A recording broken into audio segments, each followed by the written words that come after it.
અહીંથી લગભગ 14 થી 15 ટ્રેન જવામાં, 14 થી 15 ટ્રેન આવવામાં દિવસની પસાર થાય છે, પણ જેના સ્ટોપેજ પણ આપેલ નથી. સ્ટોપેજ ખરેખર આપવા છે, જેથી કરીને કાલુપુર ઉપરનું જે ભારણ છે, ટ્રાફિકનું ભારણ, એ ઘટાડી શકે. કાલુપુર રેલવે સ્ટેશન આમે ત્યાં બાંધકામ ચાલી રહ્યું છે, અલગ અલગ પ્રકારના બાંધકામ, અને ઘણી બધી ટ્રેનો ત્યાં સ્ટોપેજ નથી. મણિનગર પણ આપવામાં આવ્યા છે અને કેટલાક સાબરમતીમાં પણ આપવામાં આવ્યા છે. તો આ જે બધું થઈ રહ્યું છે, તો એમાં ખરેખર શું ફેરફાર કરવા જોઈએ? કારણ કે ઓછામાં ઓછા ત્યાં આઈ થિંક લગભગ 4 રેલવે સ્ટેશન થઈ જાય છે અલગ અલગ, અને BRTS અને મેટ્રોનું તો અલગ. તો આમ કહીને લગભગ સમજો ને કે 6 જેવા થઈ જાય છે. તો આ 6 માટે કોઈ એક જ વ્યવસ્થા થઈ શકે એવું પ્લાનિંગ આ લોકોએ કરવું જોઈતું હતું? શું લાગે છે આપને?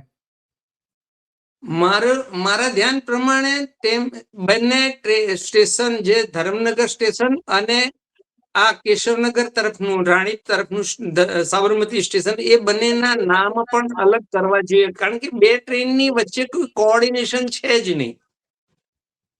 અહીંયાના સ્ટેશનથી આપણે કાલુપુર માટે ટ્રેનનું પૂછીએ તો કોઈ કનેક્શન એ લોકોનું સ્ટેશન માસ્તર કે ત્યાં જ તપાસ કરવી પડશે, અહીં અમે માહિતી નહીં આપીએ, આવો મારો અનુભવ